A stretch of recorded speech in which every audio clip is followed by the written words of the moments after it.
All right, welcome everyone to session 2 in the roundtable. I think it's just note takers. Sorry, I keep getting a ping on my side about admitting folks. All right, let's dive in. We have content to cover and we have exciting speakers today. So today will be led mostly by Josh from the Bright Brothers Strategy Group and Annoushqa from the Downtown San Francisco Partnership. Welcome both of you, and thanks for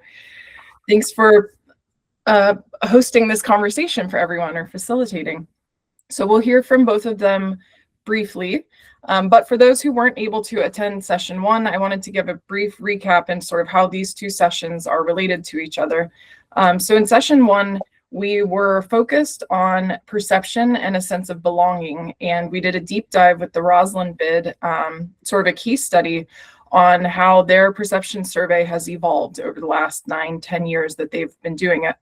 That session was recorded. We also sent out a recap, so if you didn't receive that one, please feel free to reach out to me individually. But today, what we're going to do is we're going to build off of that conversation from last week, and this time get a little more into some numbers and see a case study in how the Downtown San Francisco Partnership has evolved, some of how they're measuring the ROI of their placemaking efforts, and also how they're using data to tell more compelling stories to their various stakeholder groups. Josh, do you want to facilitate us for the next few slides? Yeah, sure. Absolutely. So we did send out a survey to talk about, to inform ourselves for this session. And basically, we all get asked, what's the ROI? And most of us are saying we're still figuring it out. So today is about sharing what's working, learning from one another, and getting more honest about what we don't know. And, that's one of the hardest things to admit sometimes. But basically, you can see from the graph, that 50% of respondents said that they share metrics, but they don't fully answer the question. 25% say that they can partially quantify impact, and 25% said they have a clear, repeatable way to demonstrate impact. So you're probably going to find yourself in one of those buckets there. Next slide, please. Oh, sorry. Thanks. Yeah, awesome. Thanks. So here's what we're trying to solve. We're trying to move beyond correlation, exploring more rigorous approaches, and looking for better data sources.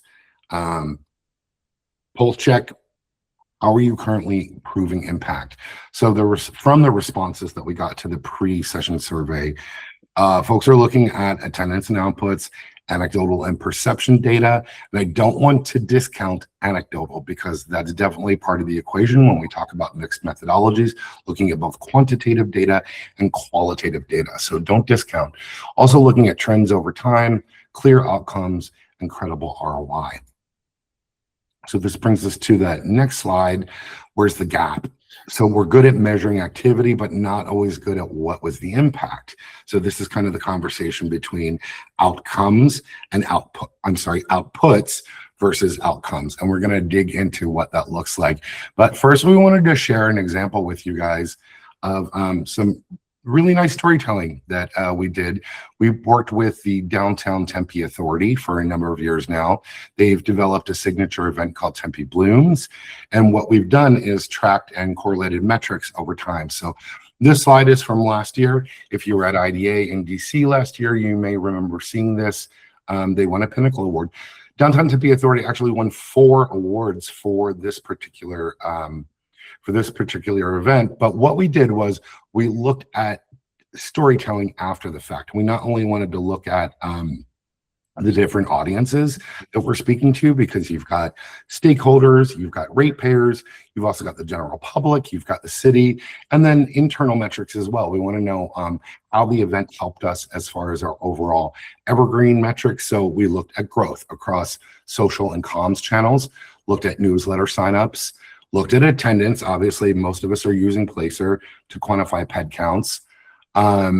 We looked at website stats, organic reach, total social reach, that kind of stuff. But I think the really telling number here, and a lot of the stuff on the left is about the programming itself. So this was storytelling.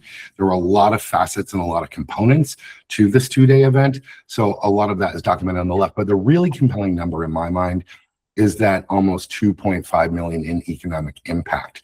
What we did to determine that is very standard methodology that we've been using for years in working with districts like downtown San Francisco and downtown Tempe, is surveying attendees, which most of us are probably doing. You can do it a number of ways, either using handheld devices or QR codes that send them to a quick survey.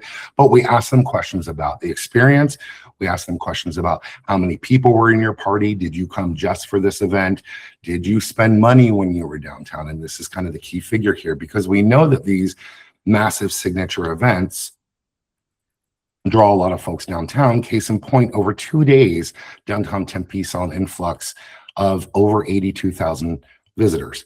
So we know a lot of those are locals and regionals who came down, but we also want to look at, did they spend money at hotels? There were overnight hotel stays that happened. Did they spend money in our bars, restaurants, and shops?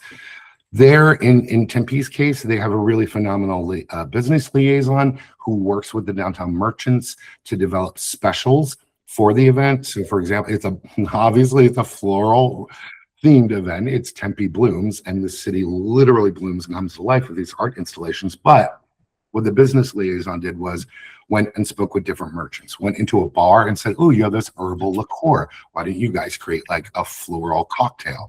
So a lot of the vendors, or I'm sorry, a lot of the merchants put together specials. But ultimately, we want to know, what did people spend? We knew how many people came downtown. We were able to get to an average spend per person per party, which is how we calculated that economic impact. So of the respondents, we averaged out the dollars spent that was self-reported by the attendees, and then multiplied that by the number of attendees for an average economic impact. It's a relatively good way to look at things. It's a relatively good way to track it. But in conversations for preparing for this webinar, we were schooled, basically. I've had great conversations with Annoushqa from downtown San Francisco, who admittedly, I'm a polymath. I'm a generalist. I'm looking at all different types of placemaking and marketing communications, economic impact, tracking, measurement, creative, visual identity. I am a generalist. Annoushqa is a specialist in data, and she's going to explain to you how she took the economic impact model and blew that out of the water. And we're going to deep dive on that today. I think it's really fascinating, and I think it's going to help all of us amp our game as we move forward as far as calculating something like estimated impact. I'm not going to say that this negates the way that any of us have been looking at economic impact through that methodology, but Annoushqa is going to give you some great insights, and I'm going to hand this off to her to talk through Let's Glow San Francisco. This is another informational graphic that speaks to one of their signature events. Annoushqa, do you want to take it from here? Absolutely. Thank you, Josh. Thank you. Josh is really kind. I don't think our new estimation methodology is very impressive. We're just tweaking as we go on our way to more rigorous methodology. Essentially, what we are doing, and all bids are doing, is doing our best work to get an estimate, since it is very tough to quantify economic impact or return on investment on placemaking, public realm interventions, events, activations. We see the impact, but to put that in a number is quite tough. And so typically what we have done at Downtown SF Partnership historically has been, we've taken the attendees that we get through Placer with our filters and our event dates, and then multiplied it by our survey average spend. And so in our survey, we've gotten about 200, 500 responses historically at Let's Glow SF, which is a pretty big event. And then we multiplied that. But we changed our methodology for 2025 to be more, to have more clarity, to talk about the uncertainty of visitor spending, attendees, and basically give a range of impact, since that is more honest and defensible. And so we used to have a single number, and now we have a range. And so when we're talking about the new approach, could we go to the next slide, please? Thank you. So these are the numbers that we got from our survey. So I calculated average spend from our survey, including residents and people that work in downtown and the visitors. That was a question asked in the survey to see who is coming to downtown that is not required to be here, that they don't live here or work here. Then just got the average spend of the visitors. Then looked at the number of visitor respondents and the total number of respondents. For context, we've gotten over 920 responses at our last Let's Go SF survey. And then I took the ratio of visitors to total respondents. The number of attendees was 128,300. Now here, just for context, the filters used made it clear that we were looking at out-of-market visitors. But Placer is very interesting in the sense that it is not very customizable when it comes to extended workforce and out-of-market visitors. So there are remote employees. There are people that have hybrid working patterns that might not be considered as extended workforce, and that might still be part of out-of-market visitors. And so our upper end, which is what we've historically done, was taking average spend of all visitors, employees, and residents, and multiplying that with the number of attendees. The lower end is the more conservative, more cognizant of net new spending.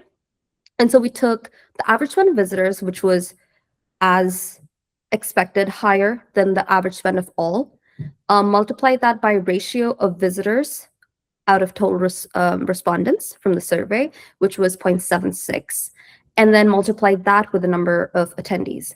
And so this theory was based on two existing theories, that is net new spending. So when we're looking at economic impact, we are looking at, or we're wanting to look at net new spending, the net gain that we're bringing to our district. And so we're looking at visitation, out-of-market visitors, as employees and residents might not reflect the total net new gain. And then second, it's the direct spending theory. And so essentially when we have an event, an activation, an intervention, there is two kinds of impacts. There's direct impact and indirect impact. Indirect impact sort of ripples over the years. It talks about, you know, the inputs that were put in by businesses, the costs that they had incurred, the profits that they had, that could lead to new jobs, more employment. We can't necessarily capture that. And so we're looking at direct impact. And so what we're reporting here is now a range going from conservative to a maximum plausible report scenario. And then we were looking at attendees. And so in 2024, we had 87,200, and then attendees in 2025 was 128,300. That led to a 47.13% increase, which we're really, really happy about. However, the estimated impact reflects real uncertainty, and it's based on who is generating new spending, as I said, according to the net new spending theory. Thank you, Annoushqa. Before we go on from this, I want to open it up and see what folks, do you have questions? Do you have comments? It's an opportunity to ask Annoushqa. And also, Annoushqa, you, I think, had some questions for the group too on some of these. So let's open it up for a couple minutes. I had a question on how you're gathering the data. Are all of these calculations derived solely from a survey that you did for the event, or were there other inputs that went into the results? Sure. Thank you for the question.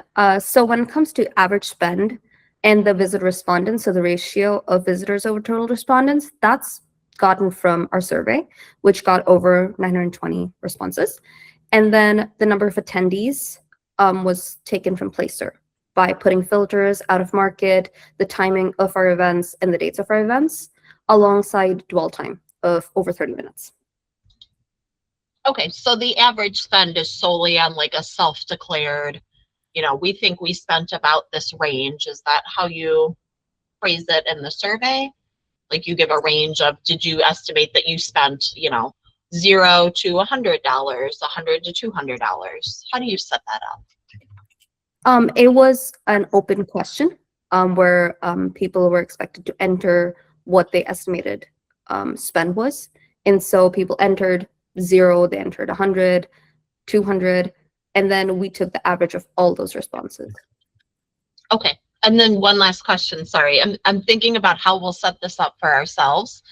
When they self-declared their average spend, did you ask them to do it per person or for their whole group? Like if they're a family of 4, how do you decipher that, or did you really? We did not. We did how much did you spend?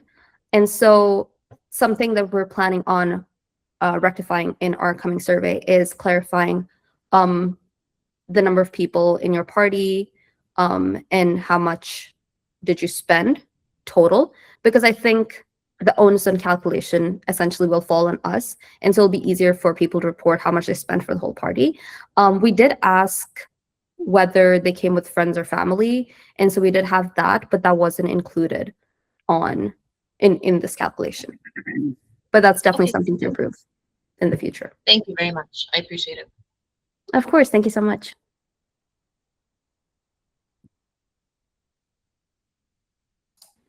I would be curious, and Heidi, thanks for that question. I would be curious if there are districts that are tracking spend data or credit card data, and if they have overlaid that with any self-identified reporting. We don't have to answer it now, just curious myself. Yeah. I think we have a question. Yeah, Marion, you want to go ahead? Yeah. Yeah. Hey, Annoushqa, thanks for all the info and also nice to see you. I have a question about when you're presenting this, do you do any, or are you intending on in the future kind of doing any like baseline comparison, or just like this was the event we threw last year and this was the numbers versus this year as kind of like more of a storytelling element? So for example, like not necessarily even the estimated impact like year over year, but even like number of attendees and what that might mean, or like number of like time spent. I'm just using placer metrics right now, but there's like plenty of things that you can compare year over year that also kind of round out the story that you're trying to tell. So I'm just wondering if you are doing any of that or like plan to. Absolutely. Thanks, Marianne. Lovely to hear from you. Catherine, would it be possible to go to the previous slide? Sure. The one before that with the LGSF. Yes. So we do develop this, which talks about year-over-year trends, and in our quarterly market report, we also talked about our historical trend. It is a little bit difficult to compare previously one number to a range, but in that comparison, what we ended up doing was we took the midpoint from 15.2 to 18.9 million to do a baseline comparison, since this is a more conservative to a maximum plausible. We do plan on continuing this, refining it, as I said to Heidi, and then seeing how that takes us, but essentially being able to see that historical change, comparing year over year, I think is very important to give an idea of how impactful events and activations are. Yeah, I think that's really valuable, just because at least from our experience, I've noticed a lot of people kind of take the numbers for fact, and there is like a certain amount of hand holding that needs to be done when you're like presenting these numbers, right? It's just like they don't live in a vacuum. They especially with the attending number, people are like, oh wow, there were 128,000 attendees, like that's incredible. And you're like, well, compared to what, right? What does that mean? What was like the time period? Like all these factors kind of go, they work in tandem, right? And so I think the comparison year over year has really helped us kind of like just storytell better. So I just wanted to kind of touch on that. Absolutely. Completely agreed. Marion, I think you're onto something with that too, because looking at, I think we're now in the 5th year of Let's Glow. It's always been 10 days as far as I can remember for the festival, but things like weather, marketing budget, overall economy, like Let's Glow started because the brand new district wanted to put themselves on the map. So this was deep in the pandemic. So it was, hey, we're here, we are the CBD, and we're doing this, giving people a reason to come out and do something that was socially distanced. But where am I going with this? I totally blanked. But there was another point there. Looking at the growth though over time, is important, but also realizing like we may have had a massive budget to begin with, and we may have had smaller budgets. Sponsorship is another factor to consider. And I'm going to shut up because I think Mary Claire has something good to contribute to this. Yeah. You never have to shut up, Josh. It's actually kind of picking up on what Marion said and where you were going with it, Josh. That's the same place my brain was going, which is how to manage stakeholder reaction to the numbers.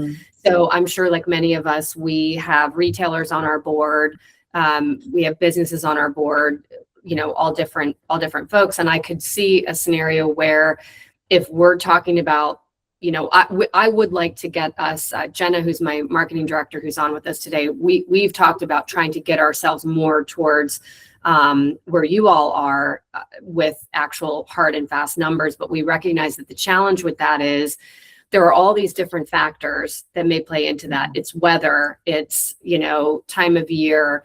So we're also thinking about what is the narrative that goes with this, because if we were to come up with numbers, and let's say the local businesses didn't have the experience that their numbers were boosted as a result of the event that they did, or the event that we did. So how do we talk about it in a way where it's not an absolute, but that we're just explaining to the board that we're kind of trying to get our arms around this. This is a loose understanding, but knowing that also there are a lot of other levers that can change this. Because if you have it, let's say it's just a one-day event, and you know you consistently have it on a day that ends up being great weather, and then you have a year where it's a big flu season and it's rainy and snowy and people are just not turning up, you know, then is that an anomaly or what? So I do think the year over year is helpful, and this is a great example of how you can start to step into these types of things, because I think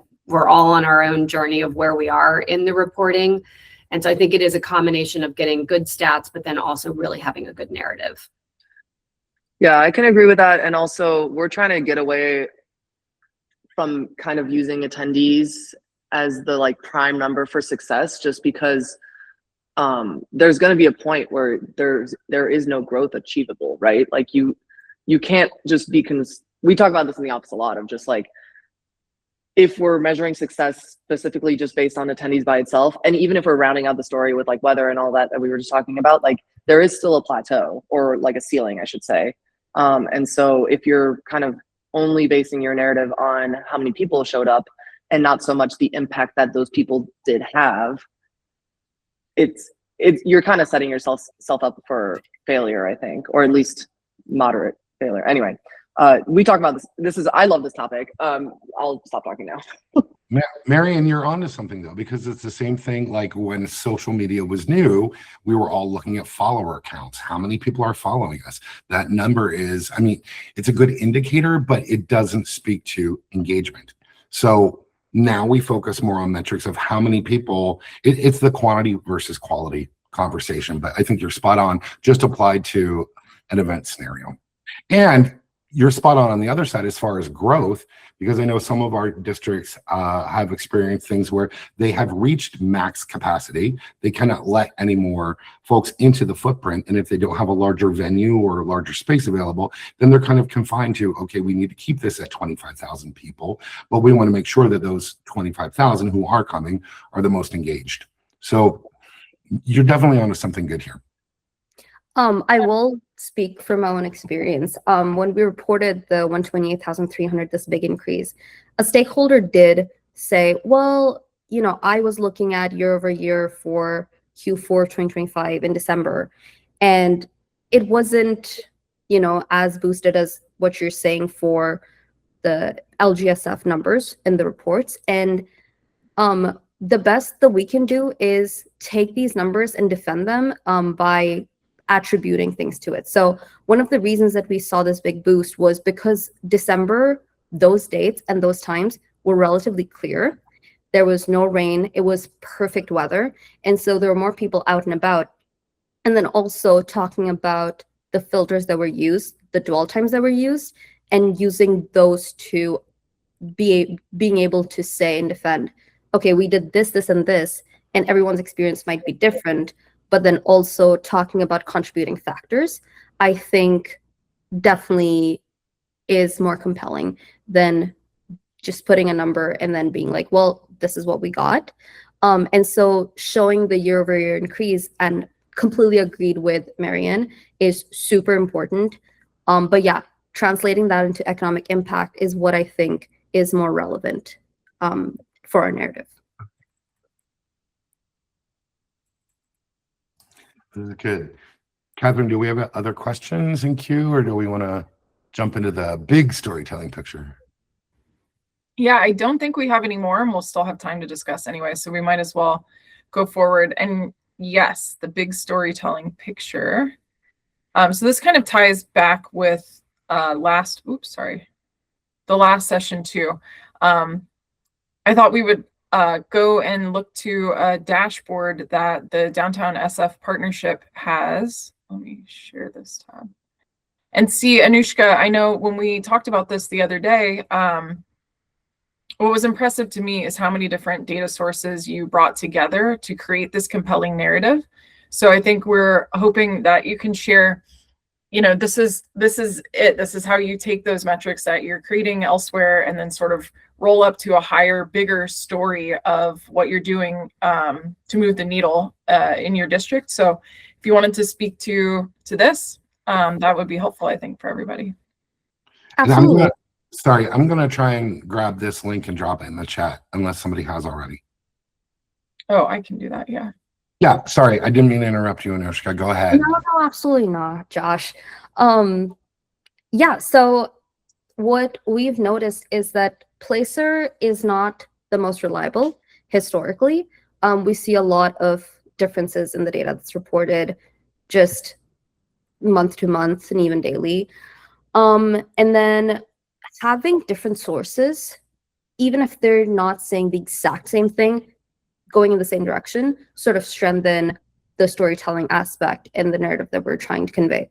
So in this case study, we were looking at Downtown SF as more than 9 to 5 as a destination for out-of-market visitors, with more evening activity, going beyond just the typical work hours, which has been what historically we've been seen as the commercial core for the workforce. And so here we looked at, of course, Placer data, since that is definitely an important aspect. And so we looked at recovery rates of downtown San Francisco. And what we were initially looking at was the percentage of visits on each day, 2025 compared to 2019. But one could argue that because there are less people coming in due to hybrid and remote work models, there's more people coming in, or more percentage towards Saturday and Sunday. And so what we did was just compare baseline. And so the Monday visits baseline to recovery in 2019. And we see that Saturday and Sunday are recovering at a much higher rate than the weekdays. If we move forward, we also look at Muni recovery rates. And so Muni reports their numbers. That's our bus system. And they report their numbers in a weekday format, as well as Saturday and Sunday. And so we combine the Saturday and Sunday to create the weekend, and then looked at the baseline for weekday and weekend to see the same thing, that weekend is recovering at a much higher rate than weekday. Then again, using Placer, but a different metric, we look at visits to downtown San Francisco by hour, looking at all the audiences. We can see that in the evening it's going higher, but more importantly, when we're looking at just visitors, we can see that there's two peaks now. In 2019, it sort of peaked midday and then went down. But now with events, activations, everything that's happening, we can see that visitors are also coming in the evening for more experiences in downtown. And we can't say that causally it's because of events and activations. You know, that is just one factor that could attribute to it. But something else that I was looking at that is publicly available is Google Trends. And you can search up, you know, different things to see Google Trends over time. So, you know, you could look at a movie and it would spike up when it's released. And so here, looking at downtown San Francisco events. So just for context, the 100 that you see and the 0, it's all indexed. That doesn't mean that was 100 visits. It's indexed to the highest and the lowest. So the highest is around Jan 2026, December 2025. And then the 0 is in comparison to it. So that doesn't mean that it's 0 necessarily. It's just much, much lower than the highest possible. But we're looking at the past 10 years, and we can still see that in the last 1 year, there is more of an interest in downtown San Francisco events. And that's because of all the new activations and events that are happening in our district. Similarly, we ourselves have an event calendar on our website with latest events. Check that out. But we have Google Analytics on our backend where we see when is that being checked. And that, alongside all of the other metrics, shows us that on Saturdays, that's when our calendar is being checked the most. And it is averaging 49, almost 50% more traffic than the second most checked day, which is Friday. And so that shows intentionality behind people coming downtown. They're checking the calendar to see what's going on, what experiences could they possibly come for. And so we are seeing that our district is now defined by more than its office function, and it is a destination, as told by data. I think this is kind of an imperative, Annoushqa, and we see this with all of the districts that we work with. Ultimately, one of the core roles of any urban place management organization is to be a convener. And part of that convening and part of the storytelling and part of your online presence is that calendar. The calendars are crucial.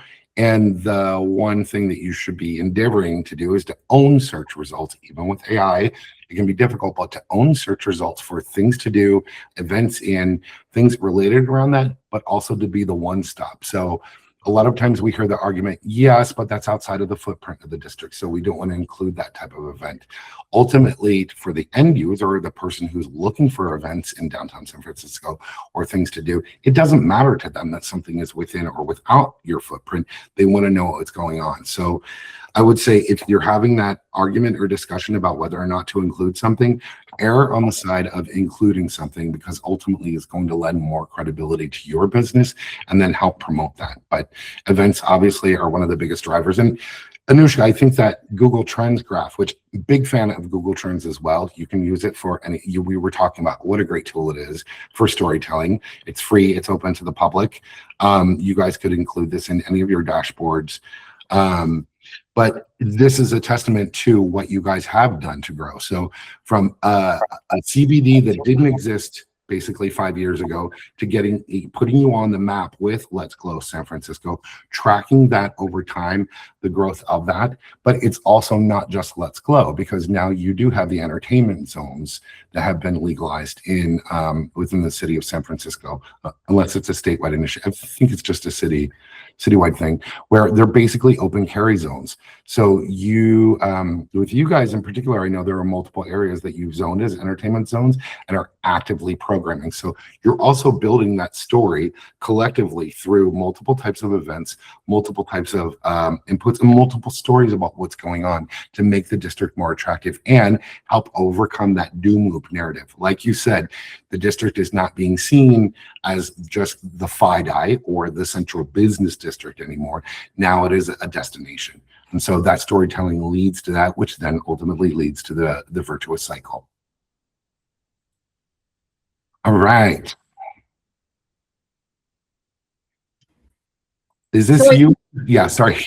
No, I was just going to say this is where we sort of open it up for everyone. This is of our respondents. These are the data points. So mostly foot traffic surveys of various sorts, and then a few other tools like Placer or Datafy. I know Annoushqa, you wanted to touch on that and see if anyone else is using that and how they're using it. So our now it's open discussion, so we can go whatever direction we would like to. And Annoushqa, maybe you lead us the direction you want us to go, since you started the thread in the IDA forum. So the main reason behind starting that thread was looking at isolating causal impact. Essentially, right now, what we're doing is looking at numbers and saying, we might be a reason behind this. It's more correlational.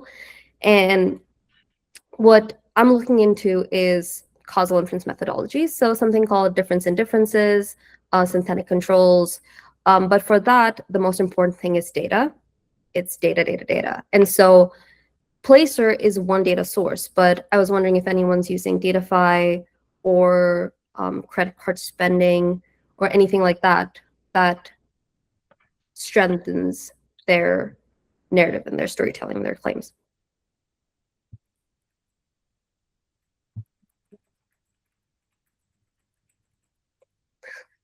Thanks, Marianne.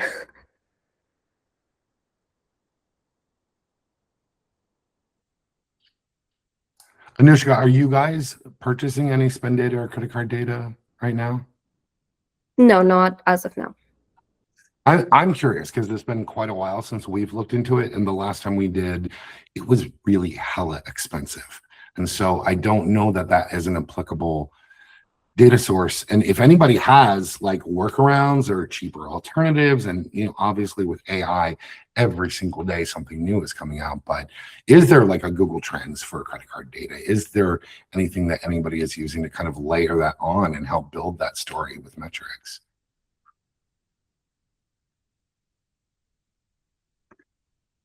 Jenny is asking,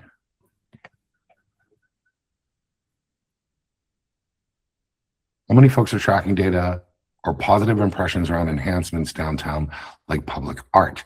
Very different than tracking events. Yeah, you're absolutely right. And that's a really good question. Does anyone want to speak to that? Is anyone tracking impacts of public art? Yeah, we've done a little bit of that in Rosslyn. We did a mural. Well, two things. We did a mural and we did some ground decals.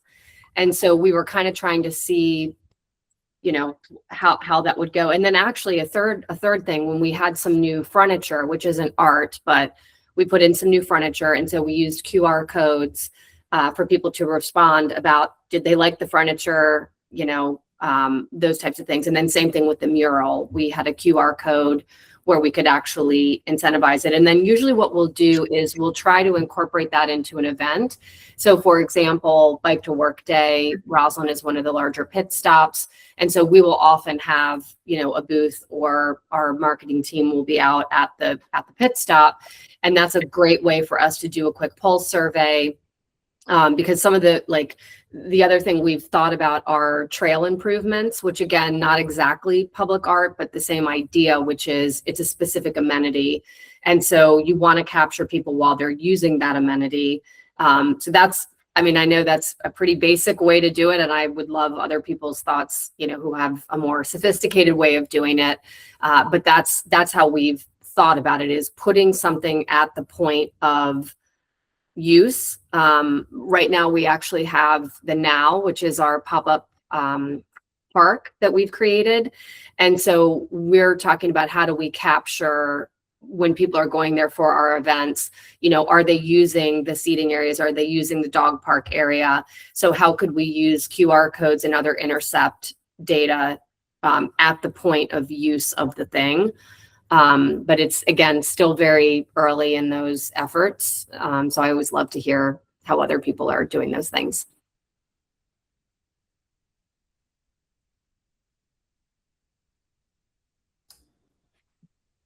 Anyone? Bueller? One other other thing I'm curious about for folks on the call, so this has been a really great look into how San Francisco's using, the spend data, trying to get the foot traffic, and then sort of making some calculations. I really like that approach. I'm curious if other folks have thought about beyond just sort of collecting the data, but I'm curious how you all report these things to your board. One of the things that we have struggled with specifically is getting our retailers to share data with us. And so even when we tell them this is an abstract, you don't have to give us exact sales numbers, but we just have really struggled to get that information. So I really like how San Francisco approached that, which is to just directly ask people who are on site, like how much money they've spent. But I'm curious if anyone has a reliable way to get the retailers more engaged, more involved, sharing the information, because our economic development agency is not tracking that for Arlington, and we just don't have a reliable way to get that information. I'm doubly curious because I've never had a district that said, yeah, our ratepayers are great about reporting. It's always pulling teeth. And even if you're trying to be vague and say, can you just tell us, were you up, down, or even? Did you, where is it a percentage? Give me a percentage. I'm not asking you for direct sales, but it's tough. It's like pulling teeth. I've used this phrase quite a bit. You can lead a ratepayer to water, ...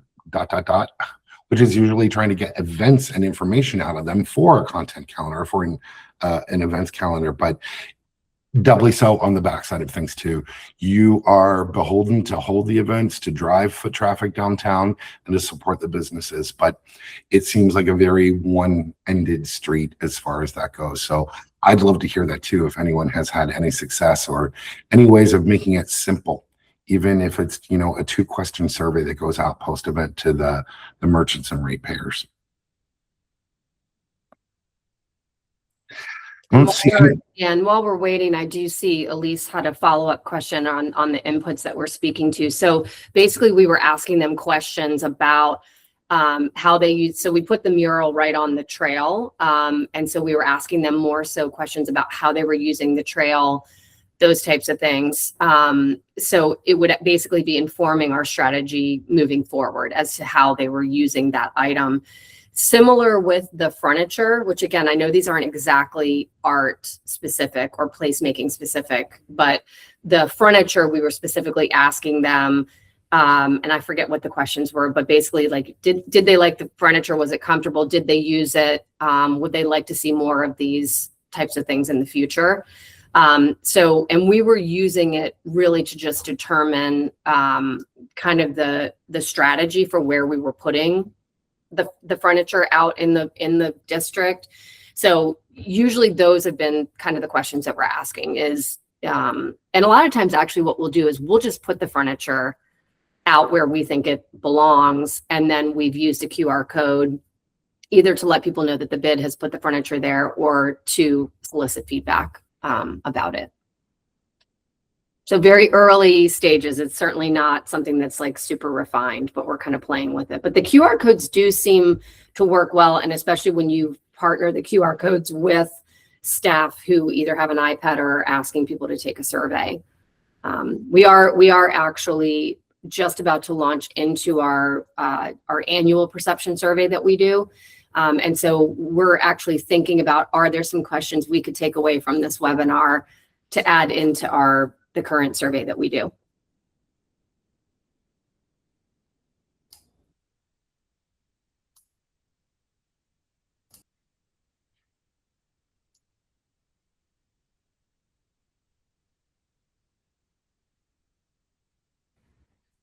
It's like we have a comment from Tess that the River City Company tries to prepare merchants for upcoming events with communications, and that gives them a reason to follow up afterwards to check back in. Okay, so again, that's sort of one-to-one outreach. And Tess, do you get responses to, as you've increased your communication, do you get better responses from your merchants? We get responses with the in-person visits. So we do that by having our marketing interns go and do content before and after to kind of promote them so that people know who's in that neighborhood. But we also try to find out ahead of time here in Chattanooga, we have some small businesses that would rather close when there's a big event because they don't have enough staff, or they feel like their staff will call out, they don't have enough supplies, and they don't want to like sell out, and then people get mad because they can't get a dish that they want, right? So what we started to do a couple of years ago was just go ahead and I've been here for about 18 months from Northern Virginia. So I said, well, we need to find a way to change that. So let's go talk to them and let's see what we can do. A lot of them, the small businesses, some of them also in the areas or the districts, we have 6 districts, small districts, kind of neighborhood-ish down here. And so trying to get them to understand that, that the tourism company tries to bring people in from outside, closing during those events is not a good look, not just for the city, but it's not a good look for them as a business for marketing. So some of them don't do social media marketing or do very little. So it helps us with our marketing interns to go out there, get some content and go, hey, make sure you come out.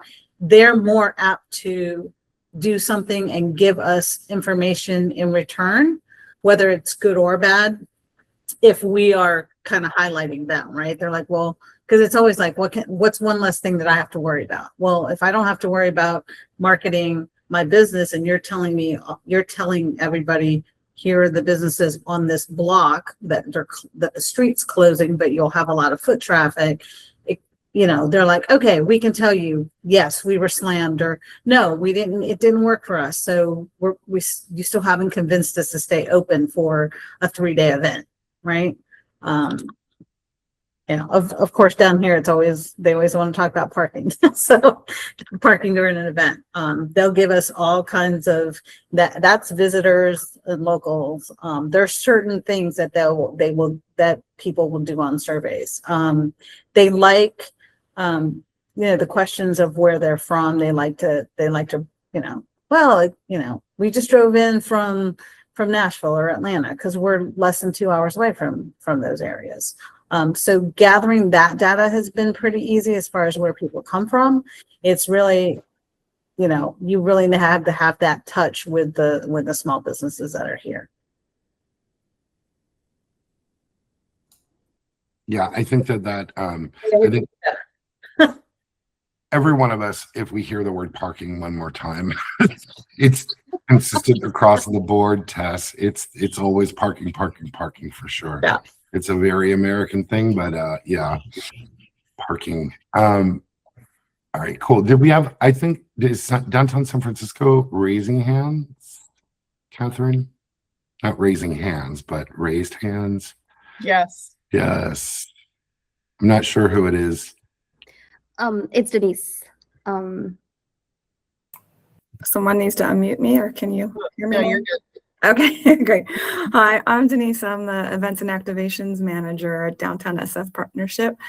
And I just wanted to jump in on getting our businesses to give us feedback. I've been here 2.5 years. It's been really a very long learning curve.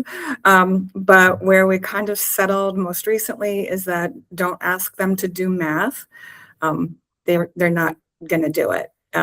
So it's just, I let them know in advance, we do agreements or MOUs, memos of understanding with them that, we're having this event or activation in the plaza, and we're going to be asking you a couple questions after. So, and then I follow up and I created just a very short Google survey. Did you see, what were your sales during our event? Just give us a number. And then what were your sales yesterday during the same time, or last Tuesday during the same time when we didn't have an event? And these are just with very small events with not a lot of stakeholders. So it was successful, I only had like 2 stakeholders. For example, we do breakfast jams where we have live music, and we give away free coffee or free bagels from the vendors on the plaza.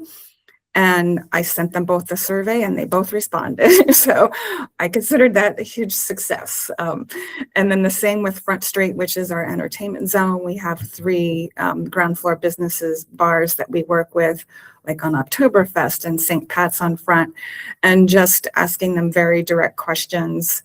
I found that they've been comfortable sharing the actual sales number, because they don't have to do math. They don't have to go look and see and figure out some percentage.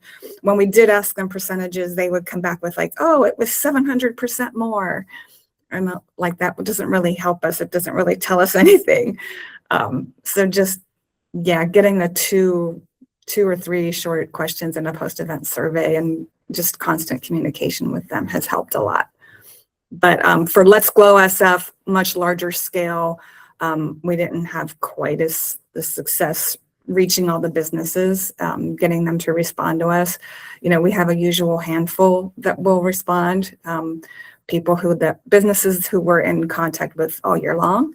But the ones who just pop up for Let's Glow, as soon as Let's Go is over, they like tune us out and we don't hear from them again. So it's a constant battle, but I think we are getting better, and definitely with Annoushqa on board, we've just made a ton of progress. And so, yeah, hopefully we can come together again maybe in a year from now and see how everyone's doing.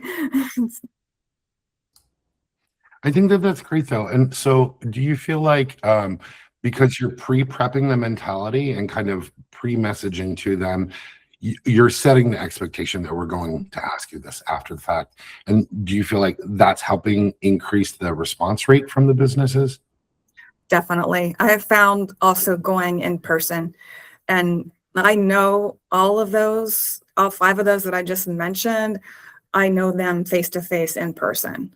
And I feel I get much further along with everything, with requests and them helping us out because they know me. The people who I can't get to see in person, who I only want like to do a Zoom call or a phone call, I don't feel as much of a connection with them. And so, you know, they don't give us as much support. So yeah, definitely recommend just getting out there and meeting people. Yeah, absolutely. And I think for districts that do have any type of liaison, or where you have that, I think a lot of times people think that because of all the great technology we have and because of AI and mass, that we're able to do anything. But at the end of the day, everything in life, in my estimation, completely comes back to shaking hands and kissing babies and building rapport. None of that can be outsourced to technology. So when you have that public face of the org interfacing, you're going to get better results. But still, I know it's a struggle that we consistently hear with our clients and their relationship with their merchants. Catherine, we've got about 5 minutes left. I don't know. Do we have some other questions we want to? I don't see any other questions in the chat. Does anyone else? I don't think anyone. So it sounds like no one on this call is using or purchasing spend data. Is that accurate to say? Okay. And it's cost prohibitive for most people, sounds like. Okay. Yeah. All right. So it's going to come back to shaking hands and kissing babies and getting some interns with good walking shoes. Absolutely. Will they get, somebody's asking if they'll get a recording of this. Yeah, so similar to the last session, we will send a recap with the recording and the deck. And before we close, I wanted to do a sneak peek for everyone to know that given what a huge topic this is across everyone who's here and, you know, the entire industry, Josh and the Bright Brothers strategy group have a paper that should be released next week. So in that recap, we'll hyperlink to his white paper. I read it on Monday and I thought it was fantastic, and it's got some references to other frameworks that you can use. So definitely check that out when it comes out. It'll take my team a couple days to send the recap and everything to you, but you'll definitely get it early next week. So thank you all so much for joining. And you have the contact info for the speaker or facilitators that'll be there in the deck. And if you have any interest in another roundtable, just let us know. We're here. We love gathering folks to interact. And I just wanted to take a moment, Kate, to thank you. You are such a great leader in our community. The fact that you saw this in the chat and just jumped in to facilitate it. It's a lot of work to kind of grab people together. So I just really thank you. You're really giving a lot to our community, and same for you, Josh. Like you're doing this work with a lot of us, and the fact that you're willing to share these white papers, I think that's what really makes our community so great, is that we're willing to share with each other. So thank you to both of you. Thank you, Mary Claire. Thank you. And thank you all for joining. Thanks. Bye, everyone. Have a good day. Bye. You too.